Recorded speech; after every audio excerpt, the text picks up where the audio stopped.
Hey folks, welcome back to the shop. My name is Wess Brown, media producer and resident bow technician for Redline Bow Hunting. And today we're going to be going into great detail the importance of peep sight size in accordance with your sight and the type of sight that you have.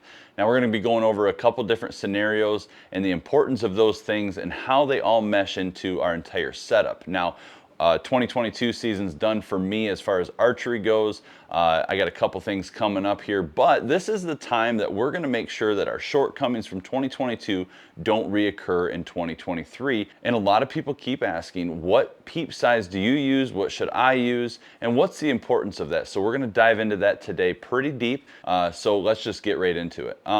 So let's just go over, well, we have a couple different scenarios, right? We have, we're redline bow hunting, so I'm not going to really focus on any target archery stuff, although some of the components I'm going to be talking about does kind of roll into that target archery. But we're going to stick with the guy that either is just a strict hunter and shoots in his backyard to maybe a couple 3D shoots, and the guy that really is that hybrid shooter. He wants to be able to shoot, or he or she rather, really wants to be able to shoot out to distance with 3D ranges. They're shooting 3D tournaments and then going right into hunting. So those two situations really vary on what type of peep sight that you should or maybe just consider using. So really the first thing I'm going to be using today is just a slider sight. This is our RL3 3-pin. When I say slider, I'm sorry, dovetail sight. This is a fixed pin version of our dovetail. And great sight. You can put a lens on it if you want to, micro adjust up and down and left and right. It's just a really good sight all around that we carry. But you'll notice that we have a nice green ring, and this is obviously the sight housing. So just pay attention to that as we move forward. And then we're also going to be talking about a fixed peep sight here. That's what I'm going to call it. It's just your standard peep sight that you would be putting on your string. This one here is a 1/8 inch, probably about the biggest size that you're going to want to have. And then on top of that, I got a little kit here. The peep sight itself is on the bow behind me, but this is a little kit for different apertures, and it's called a specialty peep. And I use this pretty much exclusively, but it's just another option that you could be thinking about to better your accuracy and make sure that you're getting the proper peep sight size. And also you can change them depending on what you're doing. So really the importance of peep sight size really affects your accuracy. Now for me, I have technically two anchor points when I'm shooting, right? So when I draw back, my hand goes right into the jaw, and then I have my nose to my nose button or right to my string.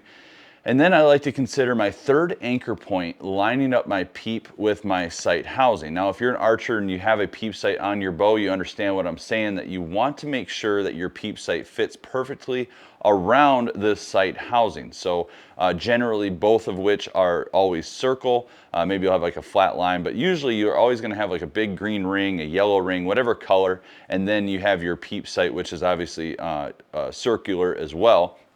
And just, in general terms, you draw back and you try to line up the circle of that peep to the circle of your sight housing. And if the more consistent you are doing that, the more accurate you're going to be, kind of not talking about all the other variables that are happening. But if you're having trouble or maybe consistency issues, this might be one of those issues that you're having. Now, I always suggest, and I really urge everybody, whether you're in a shop or you're doing it on your own, the key to having proper peep sight size to your sight housing size is lining those up to make sure that you don't see any type of opening or free air around the sight housing. And what I mean by that is that when I line up my peep sight to my sight housing, and if I do it perfectly, the only thing I want to see is the green ring, right? So I have my sight here. All I want to see is the green ring, and then obviously my pins, and then going through the sight. If I see anything else outside of this green ring, I have now introduced a lot of opportunity for inconsistency, because my eye is not perfectly calibrated, so I can't sit there and say, oh, I know there is a little, it's an even keel all the way around my housing, but I can say that my eye sees the difference between black and green, or dead air and green, and I can line my peep sight up with that green a lot better than I can if I'm trying to estimate the amount of dead space around the sight housing. So I don't want to see anything outside of this housing. I just want to see that green ring. So that's the key to make sure that you have the proper peep sight to the sight housing you have. And the only way you can do that is if you're using a fixed peep sight like this, is to put one on and draw it back and look, and you tell the guy whoever's helping you or yourself, and you're like, okay, I can still see I can still see the dead space around my peep housing, or I'm sorry, my sight housing. Let's go to a little bit smaller one. And then you're just going to have to figure out which one works the best. There's plenty of sizes out there for peeps. I mean, you can go all the way down to 3 and 30 seconds, and you might be able to go smaller than that. But now let's talk about the situations in which I'm going to want a certain peep size, or maybe I want to change it. So let's say that you're a hunter, and that is all you do. You're just a hunter. All you do is you shoot in your backyard to make sure you practice. You might go to a couple 3D shoots here and there, but generally you have a sight that does not go forward or back, or if you do, it generally doesn't ever change.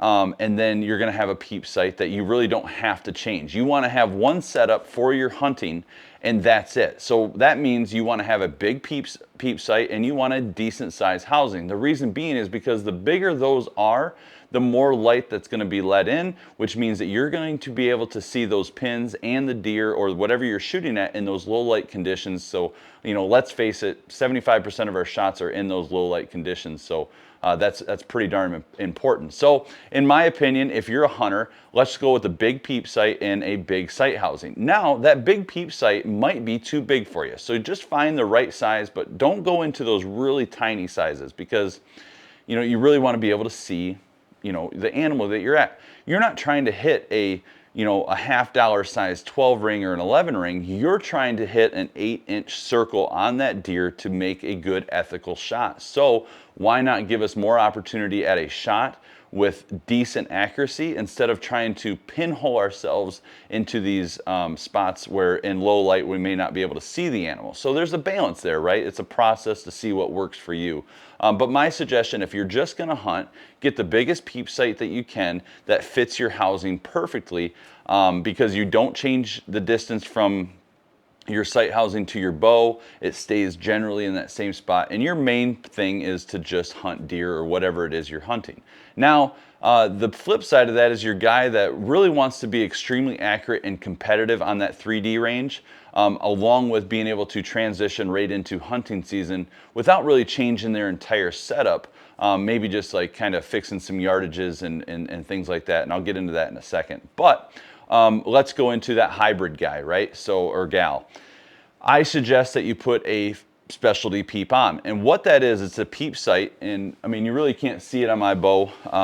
I don't have another camera set up, but a specialty peep is essentially a peep sight that goes onto your string, just like any other peep sight. And the circle that you have in there is a 1/8 inch side circle. But when you get the kit, you get 3, 4, depending on what type of kit you get, 3, 4, maybe 5 different size apertures that you can screw into that peep sight, which then allows you to change maybe the sight housing that you have for a competition. So, in general terms, the smaller the sight housing and the smaller the peep that line up, they say you can be a little bit more accurate, right? Because it's a little bit less to kind of move around. I see a little bit more accuracy, but not a whole lot. So I really don't worry about it too much. I just make sure that my peep sight lines up with my sight housing. But I do like to run my sight housing out from my bow a little bit more when I'm shooting competition, whether it's a 3D or things like that, because it does narrow my sight housing a little bit, because the further out it goes, the kind of smaller it gets. And then I end up getting a smaller peep sight within my specialty peep, and then I line it up perfect, and I feel like I'm a little bit more accurate. Now, when I go into that hunting situation, about a month before hunting season starts, I like to bring in my sight housing just a little bit, maybe 2 inches. I bring it in, it makes it a little bit bigger within my sight, my view sight, my field of view. It makes it a little bit bigger, and then I'll make my my Peep sight a little bit. So I'll change that aperture within my specialty Peep. I'll make it a little bit bigger so that when I do go in that hunting situation,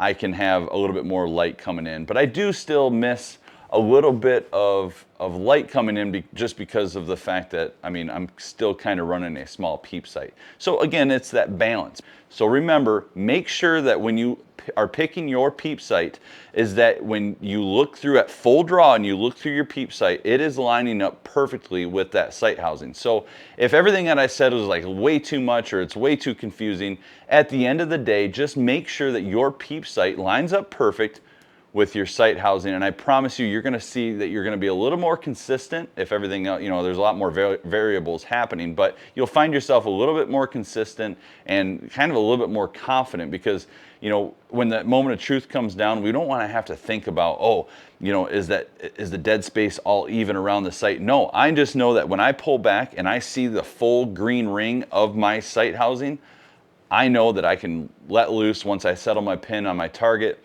and I'm good to go. So if you guys have any questions or want me to go in a little bit more depth, or maybe I missed something here, make sure you shoot us a comment here in the comment section, or just shoot us an email at info@redlinebowhunting.com. But thanks for watching, guys, and I hope this really helps you guys out, you know, in this prep time to really hone in your equipment, because, you know, understanding and knowing your equipment is always worth it, guys. So I'll see you next time, and thanks for watching.